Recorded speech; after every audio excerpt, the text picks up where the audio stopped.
So instead of thinking what's best for the customer, the employees are trained to think what's best for the bank. For the banks, yeah. At Alex Finance, I promise you, the one thing that's most important is customers. The difficult path in the very moment is the easy path in the long run. And we all know it from our daily lives, right? Going to the gym, eating healthy, having a walk, doing this super difficult project, all these things. The difficult choice is to do it straight away always. And few people are doing it. I would love to. Yeah. My name is Alexander. I am 29 years old, and I'm the CEO and founder of Alex Finance. Alex Finance. Yes. I am an educated classical pianist. I hold a master degree in classical performance of piano. Mm-hmm.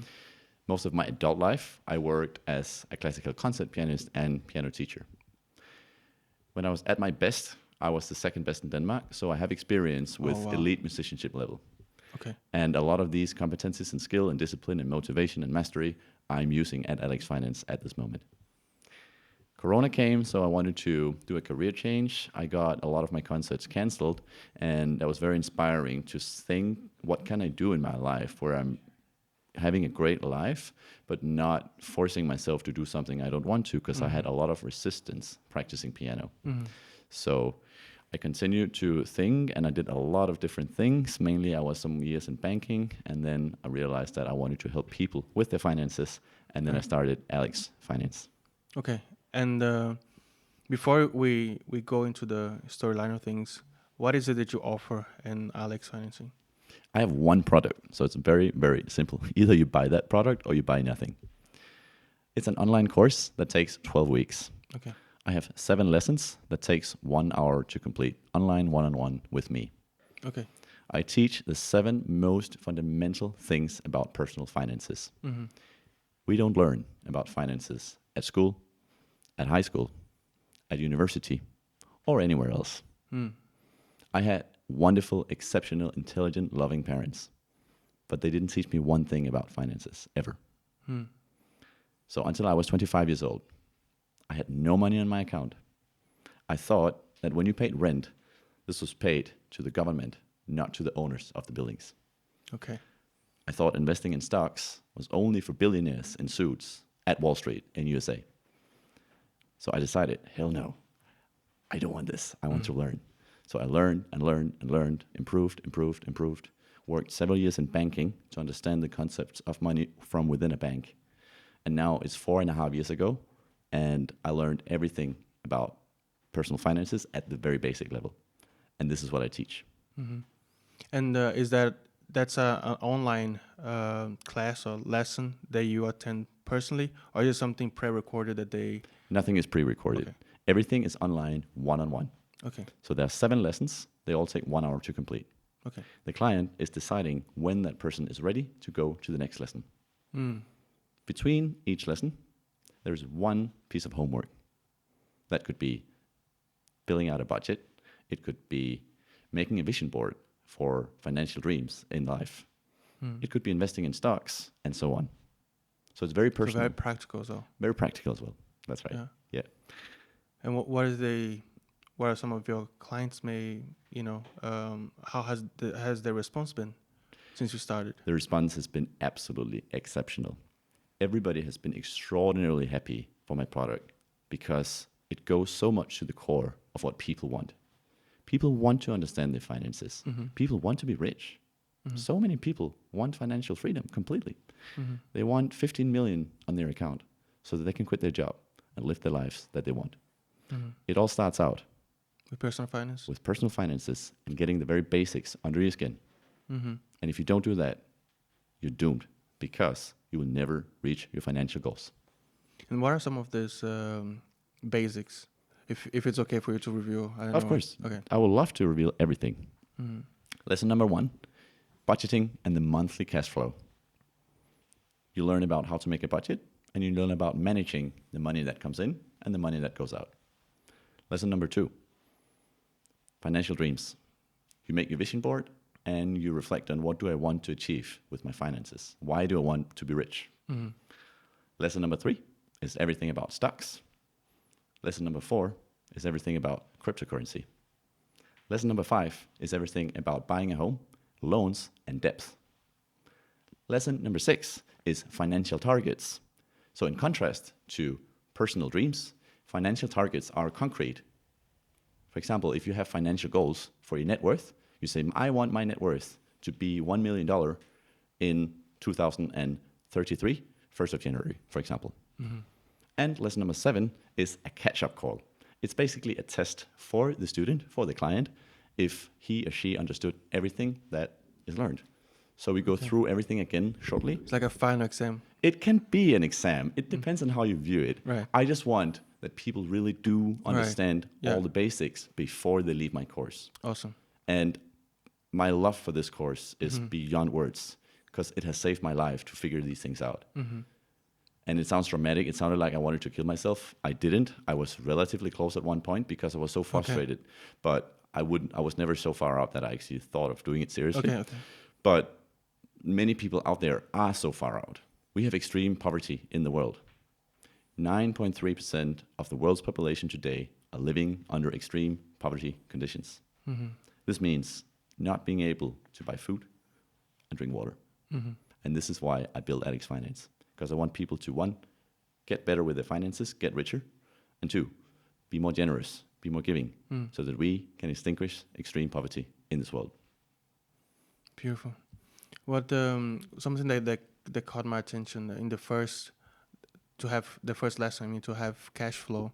Is there like a ball number that you think of, like for the most average person, what would be like a healthy cash flow to look into?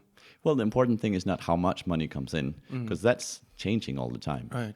The most important is that you have an overview so that you know what's going on in your finances.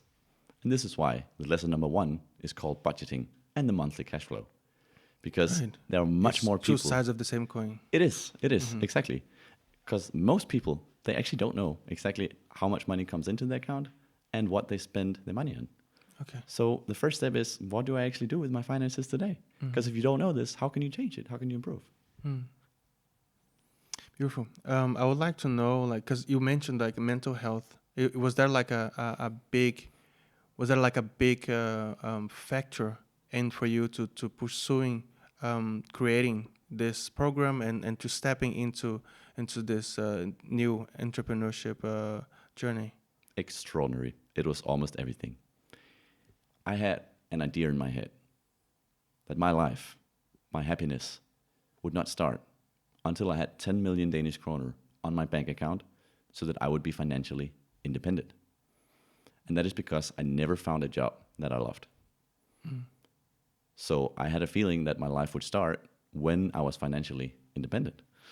And first of all, that's not a healthy mindset to have. Right. But it helped me to start Alex Finance, which is a job that I love more than anything else. And I'm happy all the time. So I wouldn't say I'm more happy when I work than when I don't work. But I'm jumping out of the bed at 5 o'clock every morning, also Saturday, also Sunday. This is not a joke, because I love my job so much. Everything that I do is for Alex Finance. So when I rest, when I chill, when I have fun, it's because I want to recharge my batteries to work even harder every day and help people and help the world. And so Alex Finance, when do you actually start? I started it 1st of January, part-time. Then eventually, 19th of September, I made an agreement with the bank that I worked in to quit.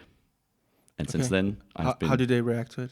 Well, they were not too happy because in Denmark, at least, and many other places in the world, comfort is coming over conformity.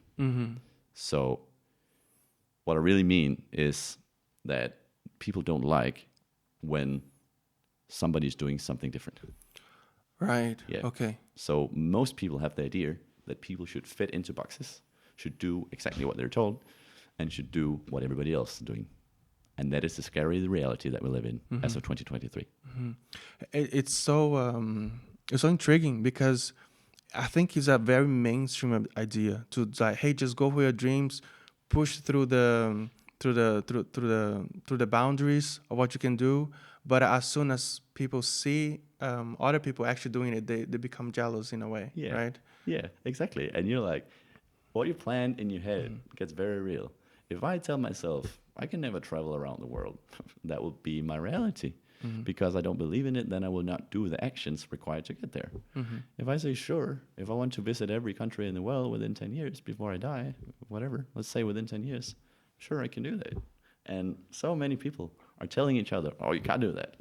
You want to start a business growing flowers. Oh, you can't do that. There's no money in that. That's impossible. Nobody want to buy it. It's not true. You can't start a business coaching young men getting stronger in fitness because there are so many other fitness coaches. You will not be able to do. That's also bullshit. You can do what you want. And that is the essence that so few people are understanding. And we're pulling each other down rather than lifting each other up. How did you react to the pushback? How I reacted I mean, if personally, there was you said that they were not, there was like conformity comes. Sorry, I forgot the exactly. What you said. I actually mispronounced that. What I meant was that people like comfort normally, and people want other people to behave normally and fit in the box. So they did not like me doing something different, which was starting my finance business. How did you react to that? Well, from their reaction, I didn't mind because I've been in a job in a long time that I knew inside myself this was definitely not what I wanted, because I did not use my potential, my intelligence, and there was not much passion and power for me in that job. Do you think that's what is necessary? Enough discomfort to just not care? That is definitely part of it. And that's why the intelligent people in this world, the successful people, Cristiano Ronaldo, Bill Gates, Lionel Messi, Roger Federer, great sports people, also intelligent thinkers such as Watts, Einstein, and many others. They have been doing these very, very disciplined things for a long time to really push their comfort zone and do what they're meant to be. So that's the very foundation of how I started my business, because it was so uncomfortable to work in a workplace where everything was, for me, boring, because there was very, very static tasks, and it did not leave any space for any intelligent or intellectual development. So I was stuck. I have a marvelous mind, incredible intelligence, and I didn't use it at my job. I had a lot of fear because I was afraid of money. My salary was 47,000 Danish kroner per month before taxes. And for many people, this is a lot, right? Oh, God, you have so much money. But yeah, and I was very, very scared. It comes at a cost. Yeah, definitely. And my problem was that I pursued money rather than pursuing what I actually wanted to do. And it's a paradox, right? Because if you don't do what you love to do, you will never earn a lot of money. So that's one of the equations for it, I would say, right? To choose something you enjoy, that you are good at, and that there is probably a need out there, right? And then on top of that, eliminate all negativity and all doubt that you can do it. Because if you do that slowly, it will happen. And how did you manage to do that in your life? I had wonderful people around who believed in me. I did not believe in myself. I was very, very fearful that if I started my own business, I would not earn enough money to pay food and rent. And that has been holding me back for very long. I had two amazing people, Christian and Mikkel, and they are both doing business themselves. So I saw that they could do it. And we went to a wonderful trip in Malaga, Spain, and I was at their course, and exceptional things happened at the trip. Wonderful things, marvelous things. Because I remember one morning, I had tears in my eyes because I could feel that my life was not on the right course. And Christian came to me, and he put his hand on my shoulder and said, "You are so intelligent. You have the spirit of creating a business. Here, there are 10 people. We were 10 or 12 people at the course. They would all benefit from your product. Let's get home to Denmark and let's build your business." So he believed in me 3,000%. That's crazy. Yeah, and that made me believe in myself as well. Would you say that there's there was maybe the thing that enabled you to take the decision further on to quit your job and to move on? That is the official start date at the personal documents of the company Alex Finance. Alex Finance was created that morning on the beach at 11:30 in Malaga, September 19th, 2023. That was the very moment. Yeah, it clicked for me. You just suddenly get it. No more bullshit. Let's just live life as we want. You started saying, telling us about how you started. You had this many years of involvement with music, actually. And you said you were like the second best in Denmark. Was that? Yeah. That's right. When I was at my best, yes. Okay, when you were at your best, and how I don't know much about classic music, besides the famous old timers, right? How can, like, how competitive it is to actually get to that point, and how can you dive us a little bit into how it looks like for, and maybe mindset, but also how how does a life look like that of someone who pursues and comes to that place of being the second best classic musician. Sure. I mean, if you want to find your purpose in life, you need a lot of different personal qualities. These qualities are discipline, motivation, passion, courage, open mindedness, and targets. I got all of those at piano, Right. but it was extraordinarily challenging for me because it took me a long time to develop all these 6 Okay. areas. But once it happened, I got more and more skillful, more and more strong, more and more intelligent. And eventually I realized, hey, I can actually do what I want. If Okay. I want to be a pianist, I can do that. If I want to be a banker, I can do that. If I want to create Alex Finance, I can do that. And I did. How was it, the transition between being so involved with music to go into banking and finance? At the point, I was very relieved, but it was because I've been tackling the music world in the wrong way. Because I had a mindset of wanting to do as little as possible.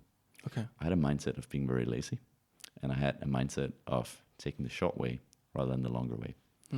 And I realized something marvelous about life.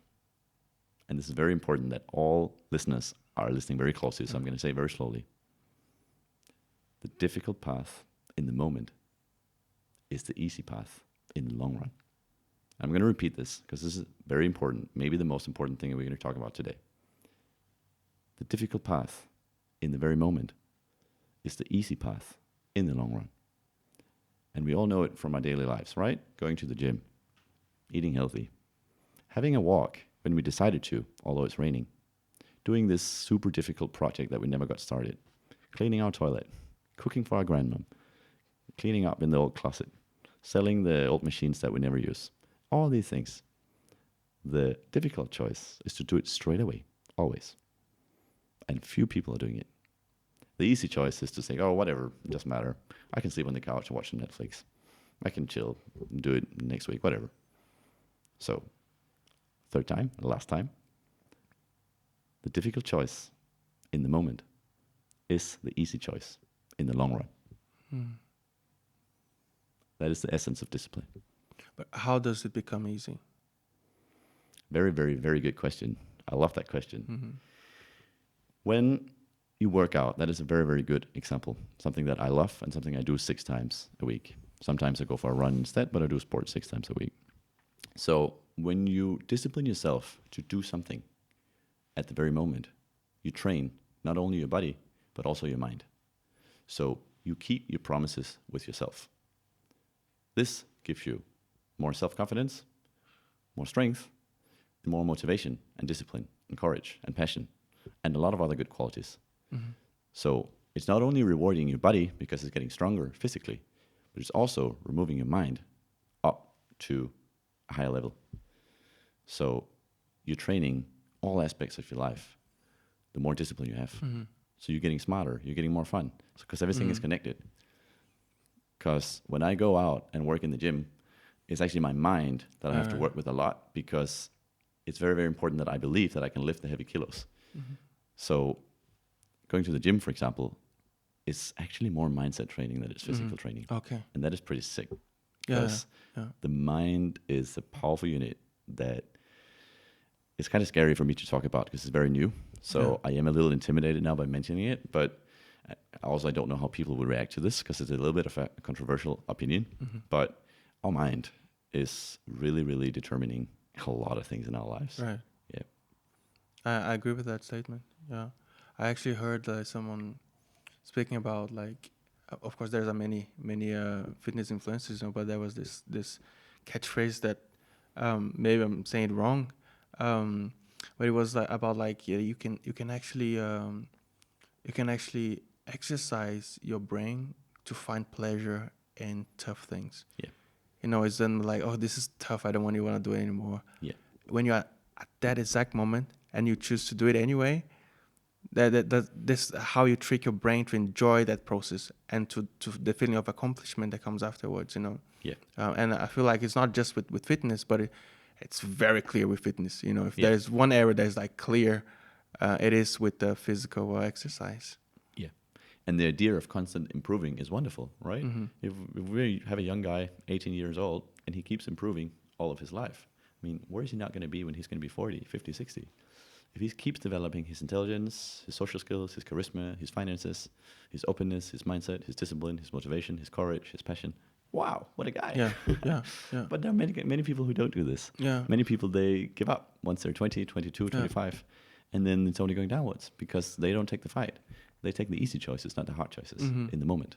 And in the long run, that's going to be the hard choices. I think it's really good that you mentioned a young guy because, of course, youth is very it's like one of the biggest resource you can have if you have it, you know. But the thing is, like, it's always never too late to start something. Yeah, you know, yeah. it's never too late. Like what took you 40 years to get to a certain point, it's just like maybe just one moment for you to start doing something different can have a huge impact and medium to long term, you know. And medium to long term, I'm talking about like maybe like 2-3 years, and you're already seeing exceptional results, you know, because of the change of habits or just for taking a certain decision, you know. And I feel like there's a lot of people that are like in maybe in the 40s, in the 50s or 60s, they're looking, okay, my time is over now. I'm just gonna chill out and do certain things here. But there's so many examples of people who like started late and became so successful in what they got involved with, you know. One example that comes to my mind is like the KFC founder. Like, he was like people dying of old age at the time that he started that thing, you know. 69, right? Yeah. Like, he was 69. Yeah. Yeah. Around that, I don't know exactly the age, but yeah. I think it's 69. Yeah. Don't hang me up. Yeah. I think so. Isn't that amazing? Yeah. Like a guy people would describe that at the end of his life, you know. Yeah. And he changed his mindset, and he said, "No, that's not my way. I want to be successful. I want to find happiness. I want to find peace with myself in my job." Yeah. At the age of 69, right? Yeah. So this is if people start on this, if people work with themselves, and if people find what they're actually really passionate about from an early age, this is magic. Yeah. And every day, I am exceptionally grateful. Most mornings, I cry tears of joy because I have found my life purpose at Alex Finance. So to have a job that I love so much, that every moment is exceptional fun, joy, and love, it's extraordinary. What is it that is so that brings so much joy and you know, and purpose in Alex Finance for you? The most important thing is that I make a real difference in other people's lives. I would guess that. Yeah, that is number one. There are a ton of other things, but the first thing I want to mention is that because the people who are going through my Alex Finance course, the finance course, they are so grateful. They're so happy. They're opening their eyes to a whole new world. And seeing this in people is exceptional. And at my old job in banking, there was a lot of rules. There was a lot of systems. And actually, the banks are not always very nice to the customers. Not always listening and not always giving the best advices. So I had great motivation at starting Alex Finance because I want to help people, not do the opposite, you know. Okay. So I'm not saying that goes for everyone, and a lot of bankers are wonderful people and very intelligent and doing great work, but there's a whole concept in banking where the banks are thinking about themselves, their own income, and they have billions, you know. So instead of thinking what's best for the customer, the employees are trained to think what's best for the bank. For the banks, yeah.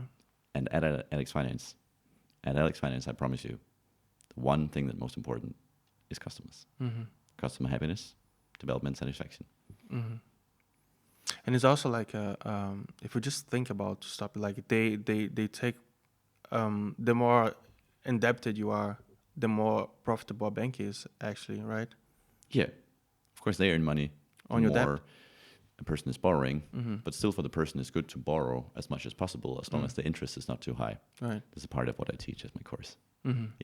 So okay, so there is a part of like that This is something that I've heard some billionaires talking about, Yeah. and it's something that it's kind of hard for my mind to wrap around. The fact that like there is good depth. Exactly. Yeah. There's good depths and there's bad depth.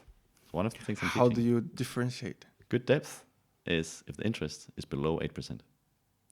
Bad depth is if the interest is above 8%.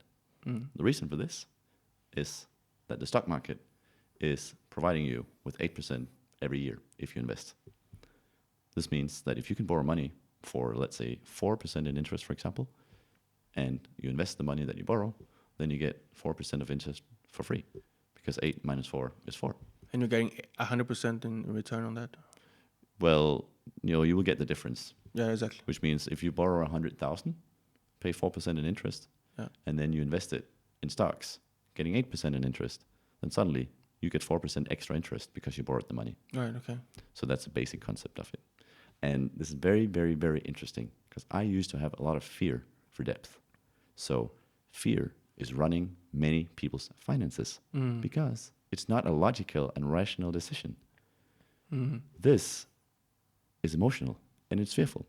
So instead of having an analytical, logical, and technical approach to finances, many people are controlled by fear. So people are afraid of borrowing money, even though it's actually a good idea for their personal finances. I think it's crazy that like you were a guy in banking working with finance, but like fear was still like a big factor in the way you took decision with your money. The biggest factor of them all.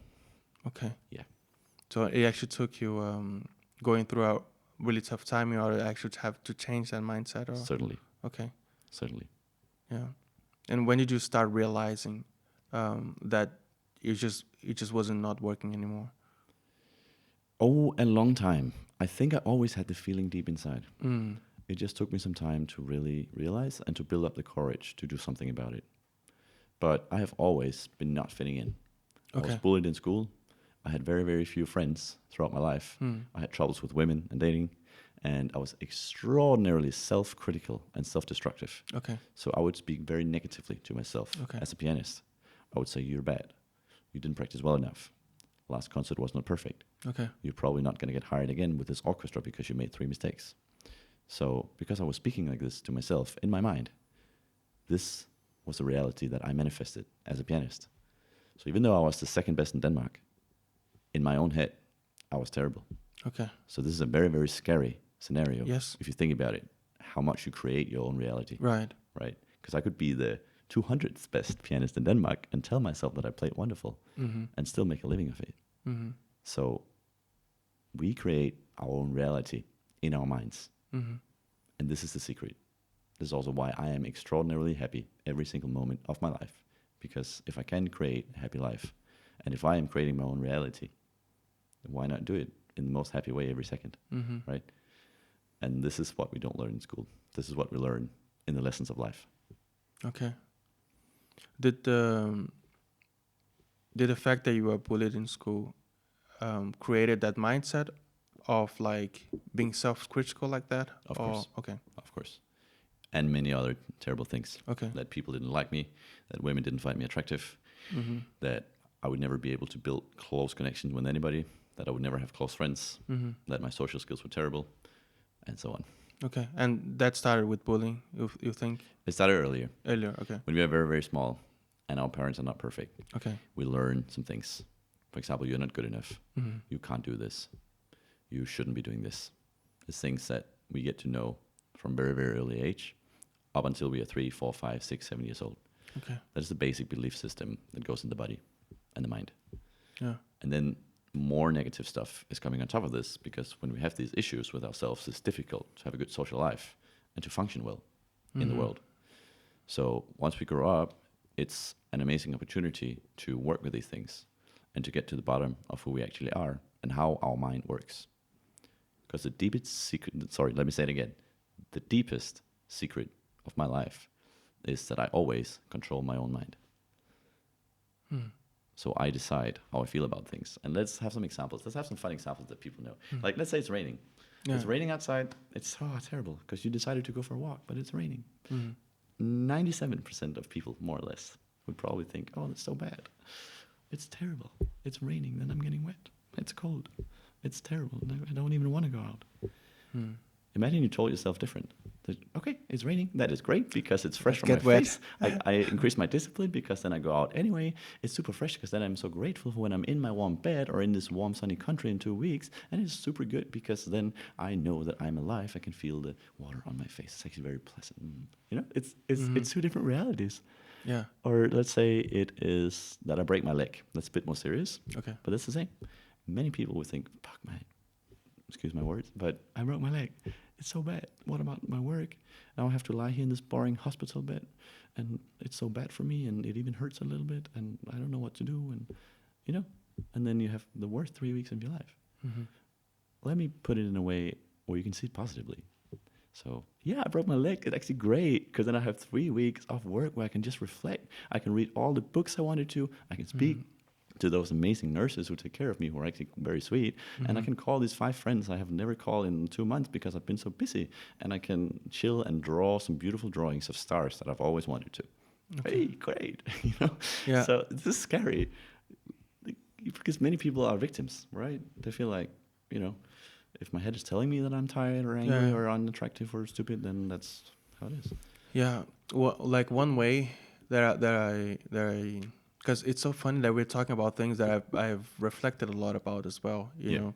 And one way that I found out that like it's much easier to look at life when you don't when you don't expect it to be perfect. That's right.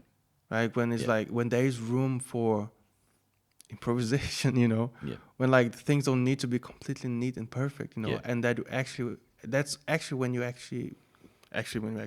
when you are able to enjoy life as it is, you know. Not every day is sunny, you know.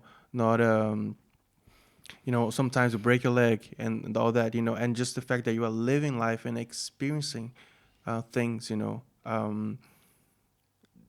how enjoyable and how like what a great opportunity that is, you know. For sure.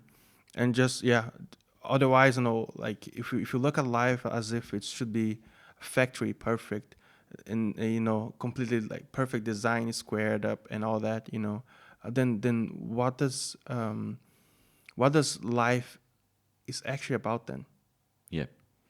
So a good question. Are you asking me that question? No. I'm just Maybe for another podcast. Yeah, maybe, or maybe just for people at home, like reflect about, you know, is it my life supposed to be perfect, or because it's not perfect, it is actually what makes it livable in a way. Exactly. But again, this is what we control in our minds. If there is a painting with a big hole in it, I can say the painting is not perfect because of the hole. Yeah. There's a hole. It's not how it should be. But is it how it should be? You know? Maybe it looks pretty cool with a hole. It's like a gunshot. It's like a super cool masculine, cowboy picture. Yeah, that's fucking nice. You know? So it's a matter of how you see it. Yeah. And perfection is so interesting because this was my biggest challenge and biggest course of suffering as a musician. Okay. Because I wanted every piece to be perfect. Right. And because the great classical composers are writing amazingly difficult and technical and advanced pieces of music, it is impossible to play completely perfect. There's no way it can be done. There will always be error, either big error or small error, but there will always be errors. So there is perfection in the imperfect. And this is what everybody needs to realize.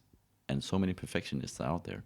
Girls who feel their breasts are not big enough, guys who feel like their payment is not high enough to salary, or even old ladies who feel like their home is not as kosher as they should be, or even more extreme cases. I suffered 2 years from extraordinary OCD, which is that your mind is telling you crazy things, such as there cannot be a single grain of dust on your floor, otherwise the universe is disastrous and you are suffering like hell. Okay. Yeah. So that was a very strong lesson for me in managing my own mind. And it was, you said you had to deal with that for 2 years? 2 years. From I was 24 to I was 26. It was very severe. Okay. Most days I was lying in bed very long, only getting up to get food. Then trying to play a little bit of piano, but my mind was taking over and I was going back to bed. Okay. Yeah. So that was a severe mental disorder before I really learned to control my mind. And how, if it's okay that we go inside. Yeah, for sure. I'm open. how does someone start? Like, well, what is the yeah? Like how do you come to a point where at 23 years old you don't have that, and at 24 years old you're struggling with that? Yeah, that is super, super interesting because the course of my OCD was extreme self-criticism and self-perfectionism. I was harder and harder and harder and harder towards myself because I had the idea that my pieces at the piano had to be completely perfect. Mm-hmm. So I was whipping myself more and more and more because I believed that this was the key to perfection. Mm-hmm. But it was not, because it was impossible. Mm-hmm. It was a key to achieving an extremely high technical level of playing, but not perfectionism. So this created so much negativity in my mind that my mind started to go even crazier. So this forced me to stop up for a second and slow down in the way I played piano and the way I treated myself, and to reflect about how did my own mind actually work, right? Because it's like having a monkey on your shoulder yelling in your ear that there is a little dot on your jacket and you have to get it away. Or even when you get it away, you have to understand where it came from, how did it get on there, or what is it that's on there. Things that are totally, totally out of nothing, and insane. It's actually insane. Yeah. And this is what insanity is, not controlling our own minds. Mm. So, yeah. How did you overcame that? At first, I realized that I was more in control than I thought. At the very beginning, I was a complete victim. And maybe the first year, I was just in total terror, suffering, and despair. Okay. And if that would have continued, I don't want to think of where it could have led. Okay. But I slowly realized that I had a choice, and I could back off a little bit from the thought, and I could interact with it less. So I could try to think of something else, then the thought would go down in intensity. So slowly, I was realizing that I had the ability to step away from my thoughts and to just let them be and not let them influence my life unless I wanted to. Mm-hmm. It was a very, very slow process, and I was not so smart as I am now back then. But eventually, because I controlled my own mind more and I stepped back from the identification with the bad thoughts, Okay. they went away. So Right. when I was 26, it was completely gone. Mm. I think this is a very interesting thing to think about because, we talk about a lot about mindset and it's a very hot topic. But that there is like a concept that I found out that some of the thoughts that I was having were not actually thoughts that I wanted to have. Yeah. And that's so that's so fascinating about our own mind in a way Yeah. that it's filled with stuff that you not necessarily want to have, and to be able to have that reflection, to look back, like, hey, I don't want this here. Yeah. I don't want you there. Exactly. And some of these thoughts, like you need to somehow like push it out in a way, Yeah. and to have the self awareness enough that it's like that you are actually able to look at things through those lenses. It's like, Exactly. hey, what is here? What do I want here? What I don't want here? I think is one of the key things. To disassociate yourself with the things that you are thinking they are not aligning what you want. Yeah. And it's very interesting that you said that you had thoughts that you didn't want to have, because I believe all people have negative thoughts in their head, but a few people know how to master their own mind, which means they're not affected by it. If my thought would say, beat your own thumb with your fist as hard as you can, this is a bit of a crazy example, but I would never listen. Even if the thoughts are saying something like that, oh, this is very difficult to do this work, even though I do need to concentrate a lot, I'm not listening to that because I am a master of my own mind. And that is the essence of happiness and sanity. But I would say a more common thought would be like, why did he look at me like that? Okay, yeah, Why did she said this? yeah. Did she say That's this right. because can someone just go there? Did she say this because she means that? Of course, they they acted like this because it means that I'm like that. Yeah, And once you realize, and like this, it's not just one thought, but it's like almost like a train of thought, and and and the train at the end is like, because I'm not good enough, or because of course I'm ugly, or it's because I'm just this terrible person, and that's of course they're gonna say this or think that, you know. And all this happened like in your mind. It's not Yeah, even. It's not exactly. even. It's Yeah, not even real in the sense, but it's 100% real because it's here. You exactly, know. exactly. Then that is the experience that the person is getting, Yeah. and that is the insanity in the sanity of this world that Yeah. we create our own experiences. Yeah. We are the masters of our own mind. Mm. We just need to handle it. And it's still something that I'm working with. You know, sometimes Yeah. I go into a negative thought for a Right. few Right. seconds Right. and then, Yeah. wait, that's not a good idea. Yeah. Yeah. Yeah. Yesterday, I had a super stupid thing. I had some beautiful black pants that I couldn't find, and I was Mhm. working a little bit with it. My mind was saying, "Oh, now you have to search for it like crazy. What if they are? You wanted to wear them today? Wear them." Yeah. I was like, "No, you can just go crazy." But Right. still, I had a few seconds where I was like, Yeah. it's a bit uncomfortable. So it's a long journey, but when you have the right point of view, Yeah. you're already there because then you cannot avoid to live life the right way Yeah. and to have your own identity as the watcher of the thoughts rather than the thoughts itself. Mm-hmm. And how, like, when you said it lasted from the time when you were 24 into the time you were 26. The OCD, The yeah. OCD, exactly, Yeah. the OCD, and like at the end, how was the process between like at 26 you have this extreme OCD, or Yeah. and then 27 you overcame it. But Is that a way you can describe, or? well, from 24 to 26, I had the OCD and I slowly worked it out. And from 26, it was gone. But I still have a lot of other negative thoughts and belief about myself that I was weak, that I was unattractive, that I was socially handicapped, Yeah. that I could not achieve what I wanted to achieve, that I was a bad footballer, even though I'm really good. It's these Yeah, crazy yeah. things. So something happened. I broke up, or my ex-girlfriend actually broke up with me, and that made me realize, okay, now I am at a point in my life where I have no girlfriend, Yeah. no friends, Yeah. no job that I love, no real hobbies except from football. So I was like, okay, let's go. Let's build the life that I want. I was like, okay, this is going to be It's a difficult. good challenge. Yeah. So I decided to go out, be open to meeting women. I decided to get a lot of hobbies in my life. I decided to really take sport very seriously and to take care of my body. I was a little overweight earlier in my life. And yeah, the last thing that I decided to take care of was my career path. So you can say that I went through every aspect in my life needed for me to be happy. And I took care of them one by one Okay. because I decided to do so. And it was very, very difficult.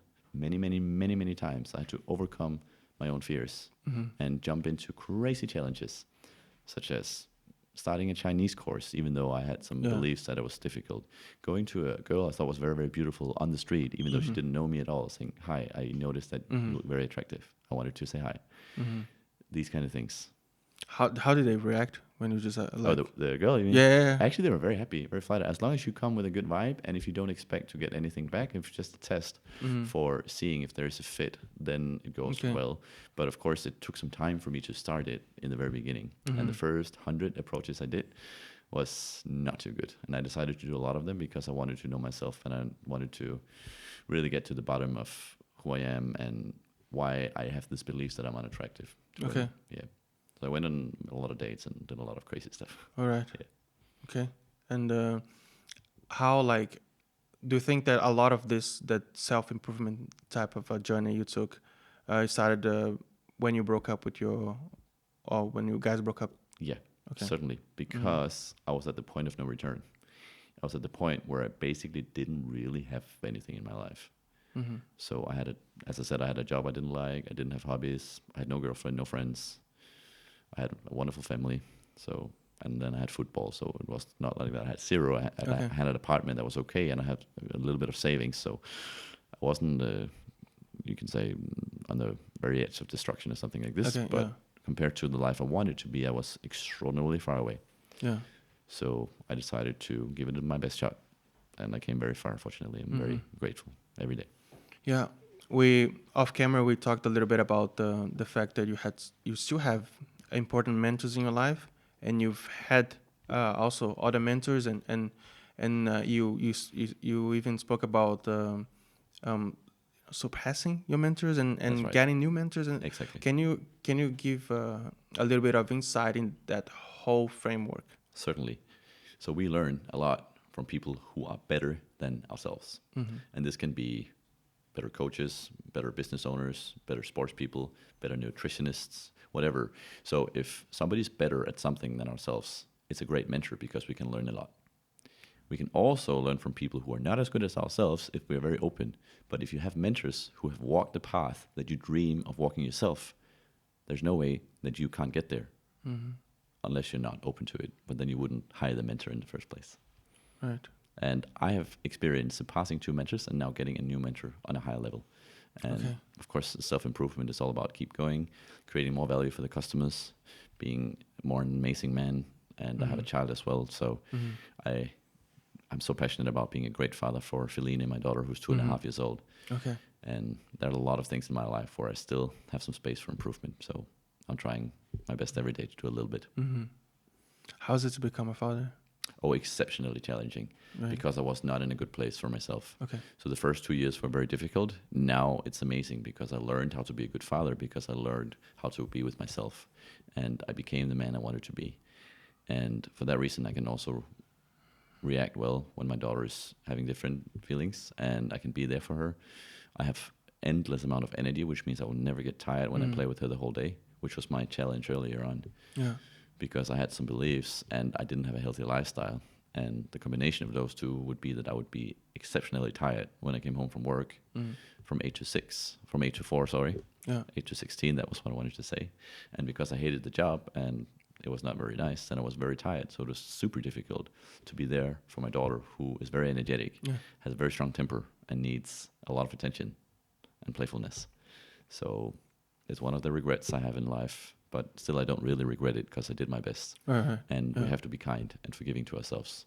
So I was not the best father in the world her first 2 years, but I am from now on and the rest of her life. And I'm grateful for that. And I do everything for her every day. So it ended well, even though it was a tough beginning. But I'm super grateful that she was born, because that, of course, also inspired me a lot to make the life that I wanted to. Right. So I can really be there for her and be the father that she needs. You said something. You said that you became the man that you wanted to be. That's right. How do you know once you have reached that? Well, it's all about figuring out what do you want in your life. So at the very basics, what I really wanted was to control my own mind so that I could always decide if I was happy, sad, in between.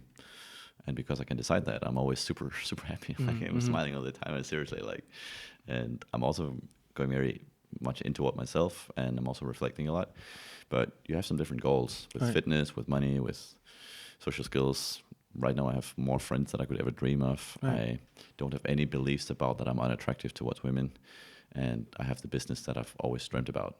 So on a very deep level, I always control my own mind and my own state, my own mood. And on the more shallow levels, I have the body I want physically, I have the mindset I want socially, and I have the business I want professionally. Okay. Do you think this is, of course, that's a hard question to answer, but do you think this what you describe as the man that you wanted to be right now, do you think this is, first, do you think that this is someone that you are always going to be, okay, this is the ideal man, and that's what I am right now? Or do you think that your mind's going to probably change of what being the man that you always wanted to be? Well, there are two different levels, right? One is the external level. Of course, I want more things. I want a yellow Lamborghini. I want to travel. I want to build a much bigger business than I have right now. I want a lot of experiences with my friends and all these kind of things. But this is external circumstances. I want a lot of new and improved external circumstances, external factors. But when it comes to the internal factors with myself, how I feel about myself and how I see life, I don't have any urge for improvement because I am where I want to be. Right. And it's going to be like this for the rest of my life. So the paradox is, of course, I want to go and achieve a lot of things, help a lot of people with their money, and live my dream life, travel a lot, and eat some amazing food, and have extraordinary people in my life, such as you and all of you. And it's wonderful. So, of course, more wants more, and we always want to improve. But once you get the very basic foundation right, you feel that now I'm at peace with myself. I don't have any problems. And everything I do is actually for service for others, because I don't need any more myself. That is a very basic foundation of me. There's like a point in my life where I was just simply just dissatisfied, but I didn't have this goal or like, okay, this is how things would look like.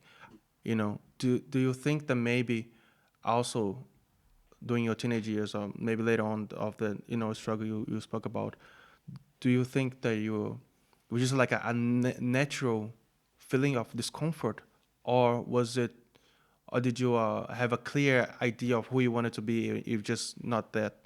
I did not have a clear idea. Okay. And that was a big part of my suffering. Right. Because if you don't know where you're going, if you don't have a goal, a target, then how are you going to get to where you want? That's also one of the first things I teach at my finance course, to find out, what do you actually want with money? Why do you want 15 million in your account? Or why do you want to be financially independent? Or why do you want to improve your finances just a little bit? What is it that you want in life? Is it traveling? Is it buying a new car? Is it giving a lot of money to your family so that they are financially independent? Is it buying a really beautiful house with palm trees and gardens and stuff in Bali in Indonesia? And we do that with a vision board. And that is one of my favorite lessons. They're all my favorite lessons at my Alex Finance course. But of the 7 lessons, the vision board is very special. It's called the Financial Dreams. It's lesson number 2.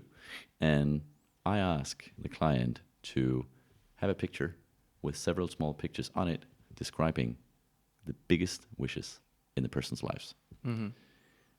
And suddenly the person realizes, wow, these things I really want.